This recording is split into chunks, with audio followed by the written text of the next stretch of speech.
Welcome everyone in this wonderful session of PYQs of Engineering Mathematics। देखो actually मैं ना कोई पार्टिकुलर सब्जेक्ट का नहीं कराता हूँ, मैं मिक्स्ड कराता हूँ। ठीक है, क्वेश्चंस एज इट इज़, जैसे कोई भी प्रीवियस ईयर का क्वेश्चन लिया और मिक्स क्वेश्चन कराया सारे सब्जेक्ट का। इससे क्या होगा ना कि मतलब सारे फार्मूलाज, सारे कॉन्सेप्ट आपके बिल्डअप होंगे,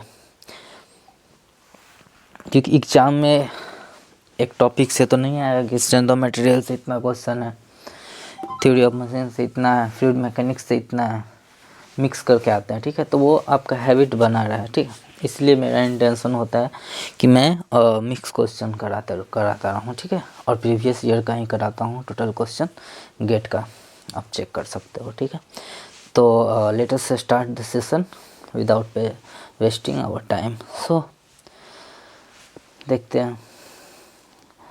See the question. The question says a circular disc of radius r is confined to roll without slipping। अच्छा, ये इंजीनियरिंग मैकेनिक्स का क्वेश्चन है। बताओ 11th का बच्चा सॉल्व करेगा इसको। ठीक है, slipping at P and Q as shown in the figure। Okay, P and Q as shown in the figure। If the plate have velocities as shown, the magnitude of the angular velocity of the disc is magnitude of angular velocity। चलिए देखते हैं, बहुत ही आसान सा सवाल है ये। इन my language lollipop question. चलिए, ये हमारा डिस्क है, राइट, डिस्क। अब यहाँ पे प्लेट, ये प्लेट है और ये प्लेट है। देखो भाई, ये इसमें टच है, मतलब प्लेट है। इस प्लेट की वेलोसिटी v है and the velocity of this plate is 2v।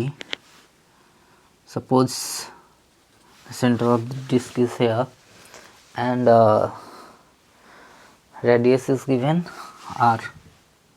ये हमारा डिस्क की रेडियस r दी हुई है।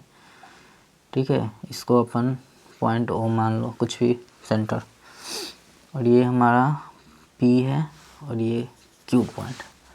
I am right? राइट। करना कुछ नहीं है भाई। अब देखो, ये डिस्क, अब पॉइंट P जो है, सपोज करो ये वाला पॉइंट, ठीक है, क्योंकि ये डिस्क और ये ऊपर वाली प्लेट के कांटेक्ट में है, तो P की जो पॉइंट P की वेलोसिटी होगी ये v होगी कि नहीं होगी। ठीक है, क्योंकि प्लेट की वेलोसिटी v है। ठीक, और यहाँ पे पॉइंट Q है, तो ये वाली प्लेट जो है इसकी वेलोसिटी 2v है, तो इसकी भी 2v होगी, right. But angular velocity of the disc क्या होगी? एक ही होगी, ओमेगा। ठीक है, देखो कोई एक इंस्टेंटेनियस सेंटर होगा, ये हमारा किसी भी इंस्टेंट का फोटो दिया हुआ है, लेट अस सपोज। तो क्या होगा यहाँ पे, किसी इंस्टेंट पे आप ये देखो कि किसी सेंटर के अबाउट ये रोटेशन कर रहा होगा कि नहीं कर रहा होगा, इंस्टेंटेनियस सेंटर। तो सपोज हम यहाँ पे भी ड्रॉ करते हैं एक डायग्राम। ये है हमारा वेलोसिटी भी है इधर की तरफ। ठीक है, ये हमारा पॉइंट P है। ठीक, वेलोसिटी v है। ठीक, और इंस्टेंटेनियस सेंटर क्या होता है, दोनों वेलोसिटी के परपेंडिकुलर डायरेक्शन में आप लाइन ड्रॉ करो। ठीक है, और फिर वो जहाँ पे कट करती है वो हमारा इंस्टेंटेनियस सेंटर ऑफ वेलोसिटी होगा। ठीक, और ये हमारा 2v है कुछ इधर। ठीक है, इसका मैग्नीट्यूड ज़्यादा है तो थोड़ा बड़ा वेक्टर बनाते हैं। कितने को तो वेक्टर बनाने में नहीं आता है, अच्छे अच्छे टीचर्स को मैंने देखे हैं। पता है क्या करेंगे ना, ऐसे लाइन ड्रॉ करेंगे, बीच में ही दे देंगे एरो। मतलब पता नहीं क्यों, पता नहीं है या फिर ओवर स्मार्ट के चक्कर में। ये तो रे हो गया ना भाई, ये तो रे की डिफिनेशन हो गई। वेक्टर हमेशा इंड पे एरो आप दोगे। ठीक है, ये सब छोटी छोटी चीज़ें ध्यान में रखना, नहीं तो आप कन्वेंशनल पेपर में जाओगे, डायरेक्ट मार्क्स आपके डिडक्ट होंगे। ठीक है, छोटी छोटी चीज़ों को लेकर के। तो यहाँ पे 2 भी है। चलो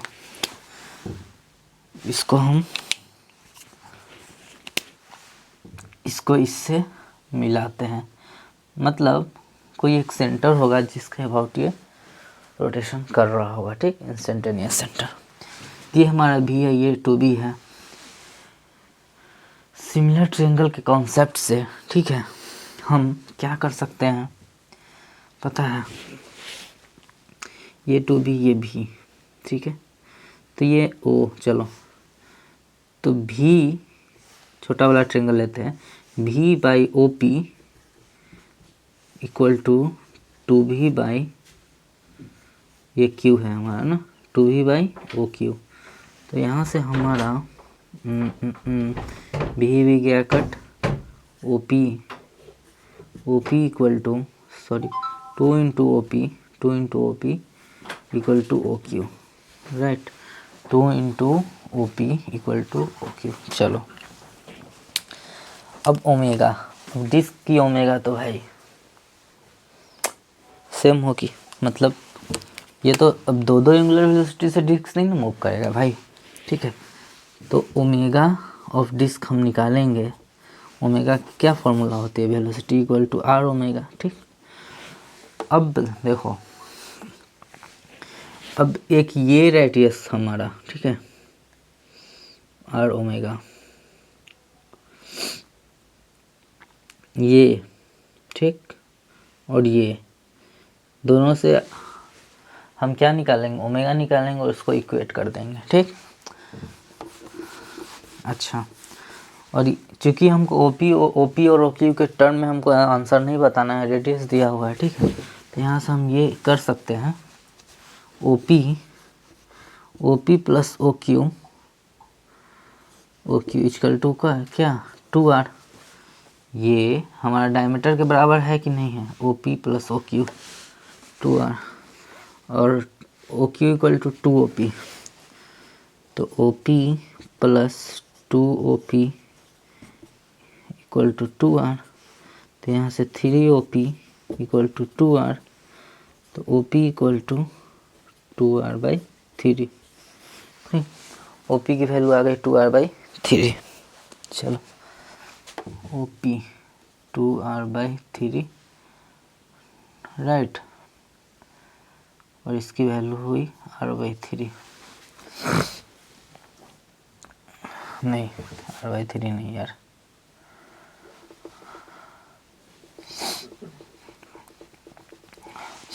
चलो इसको हम रब करते हैं, ठीक है, क्योंकि स्पेस नहीं है, या फिर इधर मैं बना देता हूँ। चलो अब चलो ओमेगा, अब एक इस वाले से निकाल दो और एक इस वाले से, तो ओमेगा इक्वल टू क्या होगा, v equal to R omega, omega equal to v by R, right, तो v बाई आर, तो पहला v by 2r by 3, that would be equal to what, 2v, हाँ, ओहो क्या पूछा है क्वेश्चन में,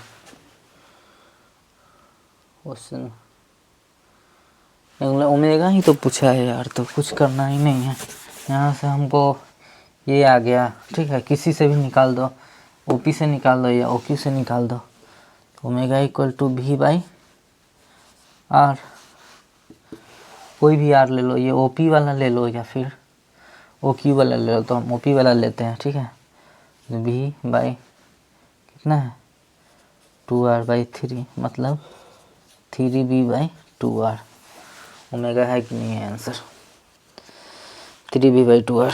चलिए ज़्यादा टाइम लग गया इसमें, थोड़ा फास्ट करेंगे इसको, आप स्क्रीनशॉट ले लेंगे, ठीक है, और कोई भी पॉइंट समझ नहीं आया होगा तो कमेंट सेक्शन में बता देंगे, I will try to make you understand with all my efforts, okay,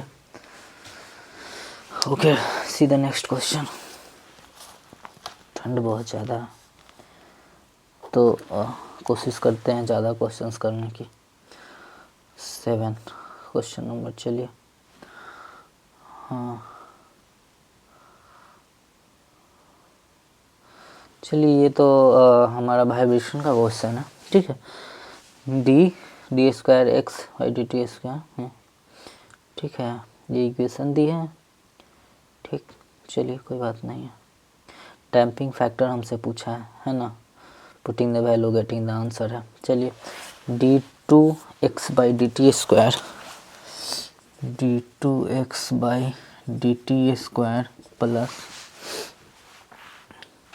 3 into D X by D T, 3 into D X by D T plus 9x equal to क्या दिया है, equal to 10 sin 5t, 10 sin 5t। अच्छा, और इसकी general equation क्या होती है, क्या होती है, x डबल डॉट, ठीक है, plus c x dot plus, अच्छा ये 9x ही दिया है क्या क्वेश्चन में, हाँ 9x यहाँ, ठीक है। तो वो यहाँ पर क्या हो जाएगा, ओके, x इक्वल टू हमारा क्या होता है, F not sine omega T, ठीक। चलिए, और उसी के टर्म में है, अगर नहीं होता तो, अगर मान लो यहाँ पे कुछ कांस्टेंट होता तो उसको डिवाइड करके इस टर्म में लाते, ठीक है। बट एग्जामिनर हमारे लिए थोड़ा सा आसान कर दिया है, ठीक। तो यहाँ पे उसके बाद हमको निकालना क्या है, damping factor, and the damping factor is given by zeta that is equal to C under root 2 by K M, two C under root 2 root K M क्या क्या दिया है हमें, सी भी तो सब तो यहाँ से निकल ही जाएगा यार, कुछ करना ही नहीं है। सी क्या है देखो, कंपेयर करो, C3 है हमारा 2, चलिए, और के क्या है 9, और M क्या है, M1 है, ये M होता है, सॉरी मैंने लिखा नहीं, सॉरी फॉर दैट, M1। और इसको आप वैल्यू पुट करोगे, सॉल्व करोगे तो आपका आंसर आ जाएगा 0.5। चलिए let us move to the next question. मैं सारे कैलकुलेशंस नहीं करूँगा, it will take more time, okay, and in the GATE examination calculator is given to you, virtual calculator, so try to use more and more virtual calculator, okay, so that you will be habitual of using that calci. So see the next question. The question will be displaying on the board, question number 3rd. So lollipop question, which of the following condition is used to determine the stable equilibrium of all partially submerged flowing body? देखो भाई, दो चीज़ें होती है, ध्यान में रखना। यहाँ पे पार्शियली सबमर्ज बॉडी का पूछा है ना, मतलब पार्शियली सबमर्ज मतलब क्या, फ्लोटिंग, समझ रहे हो ना, तैर रहा है, कुछ पार्ट पानी में है, कुछ पार्ट ऊपर है, ठीक है। तो इसको हम मेटा सेंटर से देखते हैं, ठीक। और अगर फुली सबमर्ज बॉडी हो, ठीक, फुली सबमर्ज बॉडी है, कोई पानी के पूरा अंदर है, ठीक है, तो ठीक है, ये बी और एफ से इसको देखते हैं, राइट, बी और जी, सॉरी, जी मतलब सेंटर ऑफ ग्रेविटी, बी मतलब सेंटर ऑफ बायोंसी, और यहाँ पे एम मतलब मेटा सेंटर, ठीक, और जी मतलब सेंटर ऑफ ग्रेविटी। तो अगर इसका केस होता, देखो ऑप्शन में दिया है इसलिए मैं बता रहा हूँ, centre of buoyancy must be, centre of buoyancy का बात किया है, तो ये चीज़ आपको कॉन्सेप्ट क्लियर होना चाहिए। सेंटर ऑफ बायोंसी और जी का बात करेंगे जब फुल्ली सबमर्ज्ड बॉडी हो, क्योंकि बी और जी फिक्स हो जाता है वहाँ पे, ठीक है, और जब फ्लोटिंग बॉडी हो तो एम, ठीक है, इधर उधर होते रहता है, ठीक है। तो अगर एम अबव जी है, ठीक है, तो स्टेबल इक्विलिब्रियम है, ठीक। एम और जी अगर कोइंसाइड करता है तो न्यूट्रल इक्विलिब्रियम, न्यूट्रल। और एम अगर बिलो जी है, एम बिलो जी, तो अनस्टेबल इक्विलिब्रियम। और इसमें भी सेम आप लगा दोगे, ठीक है। जैसे B above G stable equilibrium, B और जी कोइंसाइड करे न्यूट्रल इक्विलिब्रियम, और B below G unstable equilibrium, right.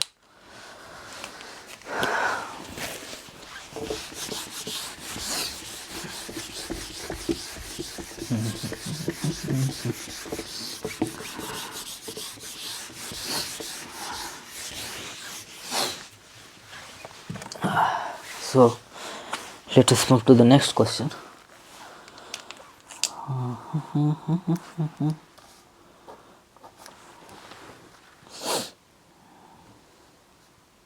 For an air standard diesel cycle, अरे इसका तो सिंपल हो जाएगा, heat addition is at constant pressure and heat rejection it at constant volume. Okay, इसका तो पता ही होगा आपको, डायग्राम में बता दो इसका। Air standard diesel cycle, PV diagram draw कर देता हूँ, पी भी, ठीक है।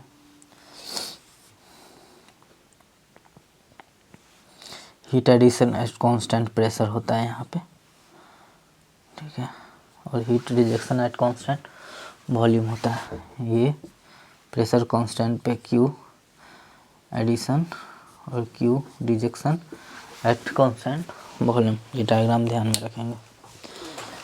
चलिए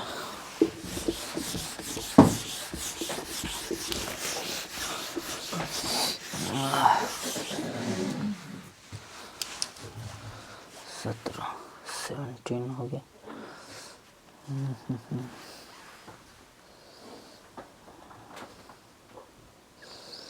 Okay, next question of engineering mechanics.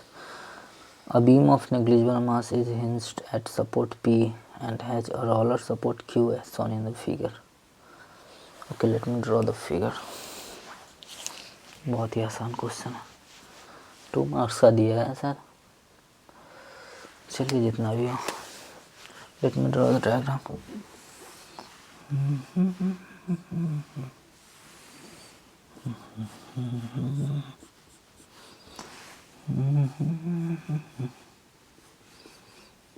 हुस्न पड़ी तुम जाने सबसे,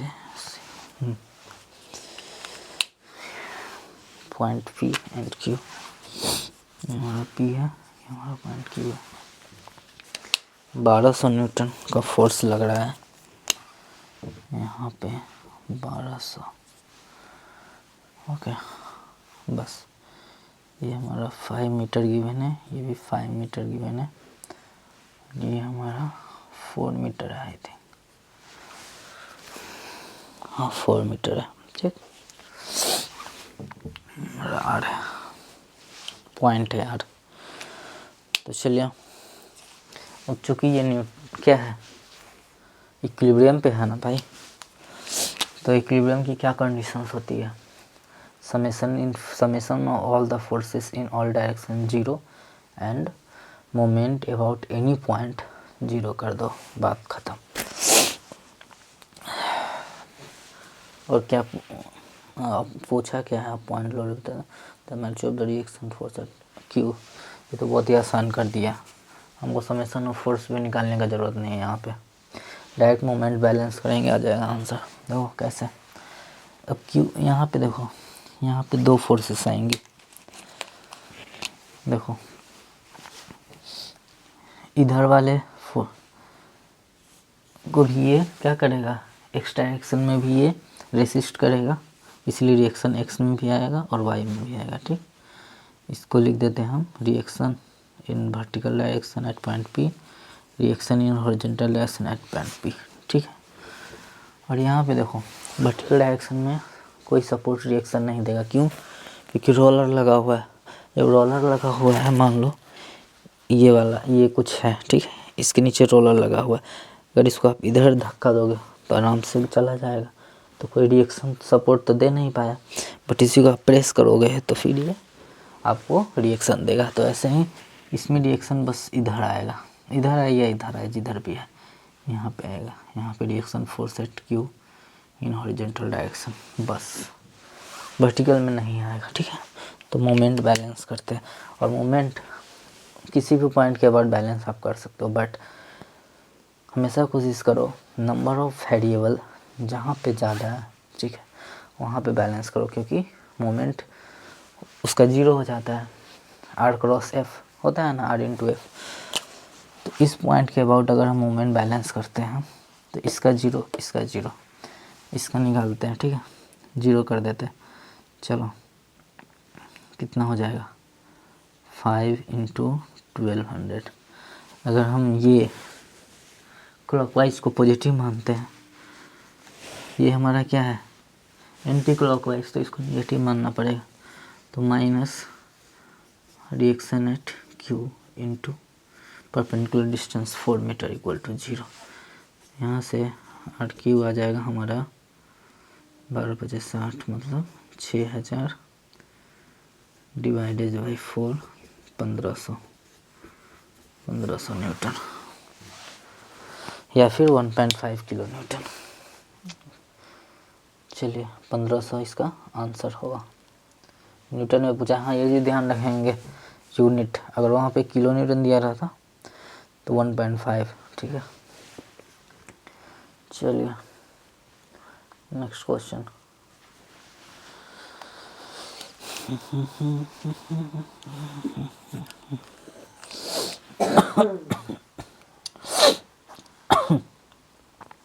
Sorry. In a furnace, the inner and the outer sides of the brick wall K1 and maintained at 1110 and इतना इतना, ठीक है। इसका डायग्राम में बना लेता हूँ। हाँ 110, 700 degree centigrade, 200 degree centigrade, okay. सबसे मेन पॉइंट पता है इसमें क्या दिया है, the heat flux through the composite walls is 2500 watt पर मीटर स्क्वायर, मतलब हीट फ्लक्स सेम है, ठीक है। Let me rub this. Digital board ना होने के कारण थोड़ा सा तो टाइम टेकिंग है, बट है सो है, आई कांट।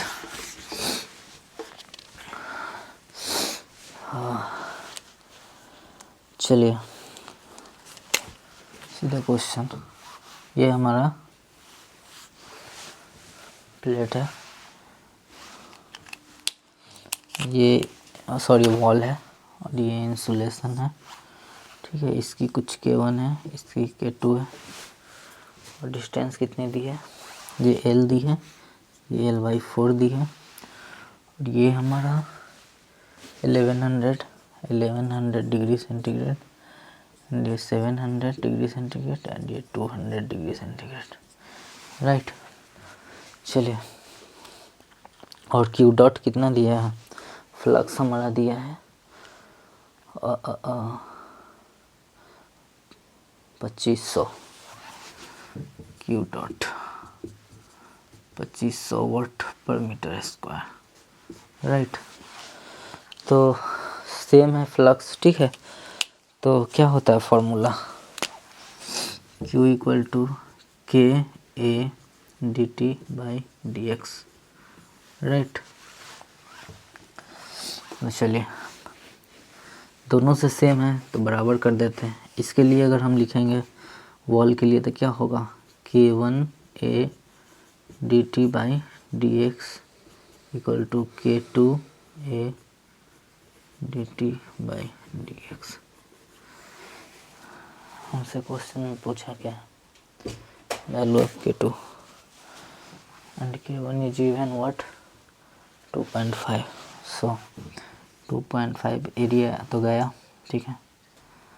और dt कितना होगा 400 divided by L equal to K2 into dt कितना 700, 200, 500 divided by D X L by 4, ये 4 ऊपर चला जाएगा इंटू 4,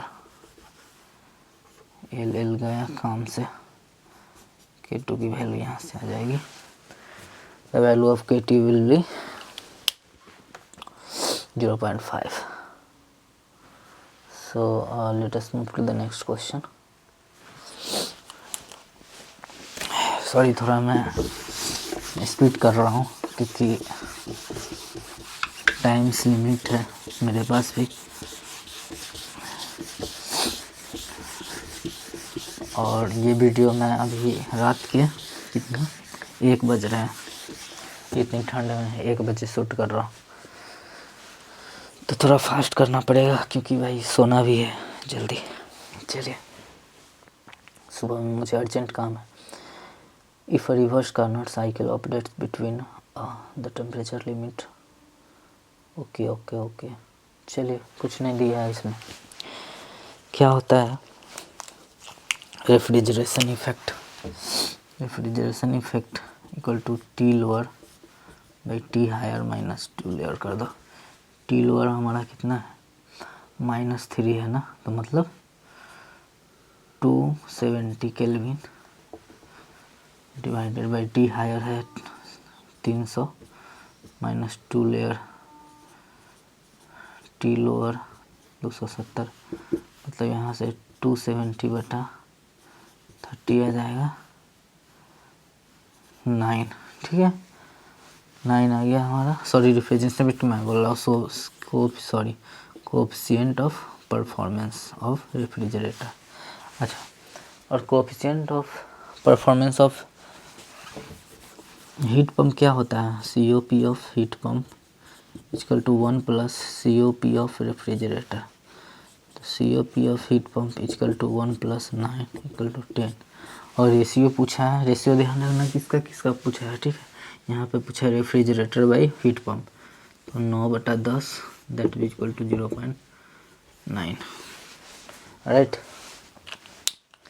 ये आप ध्यान रखना, COP of heat pump equal to 1 plus COP of refrigerator. Time बचेगा, नहीं तो आप निकाल भी सकते हो ऐसे भी, COP ऑफ हीट पंप भी अलग से भी निकाल सकते हो। यहाँ पे हो जाएगा T higher by T higher minus T lower. देखो हीट समझ रहे हो, गर्म, तो वहाँ पे ये ध्यान रखना कि टी हायर होगा ऊपर, मतलब गर्म हॉट हॉट, ठीक है, और रेफ्रिजरेटर मतलब ठंडा, तो टी लोअर ऊपर होगा, ठीक है। और ये फार्मूला लगाना बस कार्नोट साइकिल में, ठीक है, कोई भी साइकिल में मत लगा देना, उसमें क्यू से हीट से निकालेंगे जनरल में। कार्नोट रिवर्सिबल, ये सब साइकिल में ये सब यूज होगा। टेम्परेचर से देखते हैं, जैसे इफिशिएंसी में ही डायरेक्ट टेम्परेचर से देखते हैं वहाँ पे कार्नोट साइकिल में। चलिए नेक्स्ट क्वेश्चन।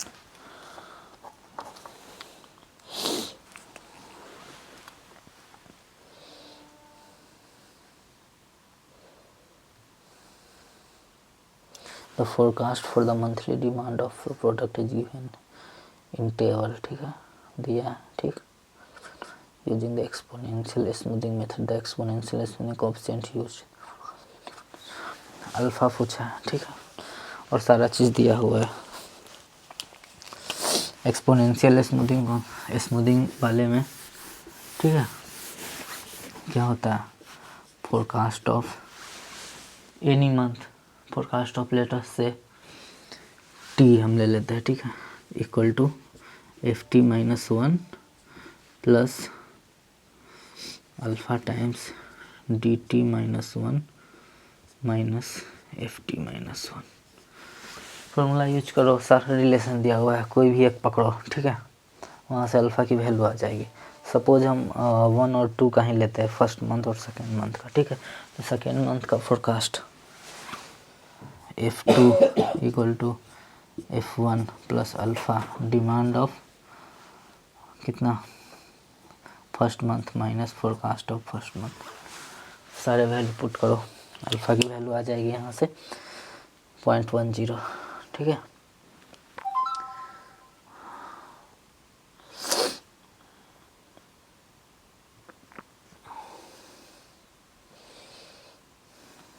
अब कौन सा क्वेश्चन है?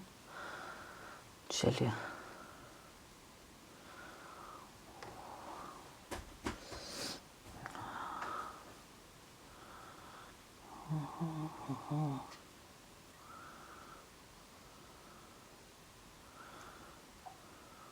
अरे इतना मस्त क्वेश्चन है इंजीनियरिंग मैकेनिक्स का। चलिए ये क्वेश्चन देखते हैं, इसके बाद सेशन एंड करेंगे क्योंकि टाइम बहुत ज़्यादा हो रही है। फिर नेक्स्ट लेक्चर में और क्वेश्चंस करेंगे, ठीक है। क्वेश्चंस तो मेरे पास अभी बहुत सारे हैं, ठीक है। एटलीस्ट मैं सोचा था 50 क्वेश्चंस करा दूँ, बट टाइम कॉन्स्टेंट के कारण नहीं हो पाएगा अभी, सॉरी फॉर दैट। आप लोग क्वेश्चंस बनाओ खूब। चलिए, a rigid block of mass m1 10 kg having the velocity 2 metre by strike stationary block m2 travelling इतना। अच्छा, 2 मास है स्टिक टुगेदर। अच्छा, उसके बाद स्टिक टुगेदर मतलब समझ रहे हो, परफेक्टली इनइलास्टिक कोलिजन है ये, ठीक है। Let me draw the diagram. यहाँ से m1, यहाँ से m2, यहाँ हमारा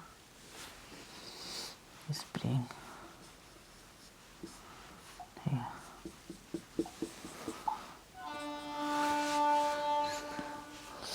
बी नोट है, बी नोट 1 मीटर 0.25 मीटर, ये 1 मीटर डिस्टेंस है 0.25 मीटर, ठीक है।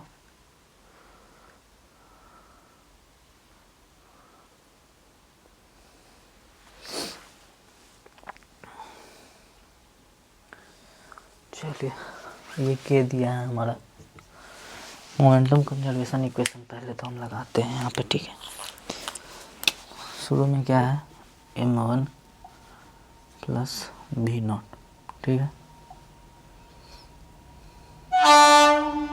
Sorry for the disturbance, plus इस मास की वेलोसिटी 0 है, ठीक। और इक्वल टू क्या होगी जब दोनों टकराते हैं, ठीक है। समझो ना, एक दोनों एक साथ चिपक के फिर चलने लगते हैं, ठीक है। तो मतलब इनइलास्टिक कोलिजन में m1 प्लस m2 इंटू भी ऐसा कुछ होगा। यहाँ से भी की वैल्यू आ जाएगी आपको कितना, m1 दी है, m1 10 kg, v not 2, m1 ये है 10, v नॉट 2, m2 कितनी है 30। तो यहाँ से भी की वैल्यू आ जाएगी 40, 20/40, टच को 0.5 मीटर पर सेकेंड, आई थिंक 0.5 मीटर पर सेकेंड आ जाएगी, ठीक। उसके बाद पूछा है, चलिए उसके बाद क्या है, स्प्रिंग में जाके इस फोर्स से, इस वेलोसिटी से टच करती है, ठीक है। यहाँ से कुछ नहीं करना है, इसकी काइनेटिक एनर्जी स्प्रिंग की पोटेंशियल एनर्जी में क्या होगी, चेंज हो जाएगी, ठीक है। इसकी काइनेटिक एनर्जी होगी हाफ m1 प्लस m2 मतलब 40 हो गई, v स्क्वायर भी कितना 0.5 तो हाफ के एक्स स्क्वायर। यहाँ से हम x की वैल्यू निकाल लेंगे, ठीक है। x की वैल्यू यहाँ से आ जाएगी 1/100 मीटर, और सेंटीमीटर में पूछे तो 0.1 सेंटीमीटर, सॉरी 1 सेंटीमीटर हो जाएगा ना, 1 सेंटीमीटर। सो चलिए आज का सेशन यहीं पे एंड करते हैं, टाइम बहुत ज़्यादा हो रही है। So I hope you all are preparing well for the GATE 2024। So all the best, till then take care and bye.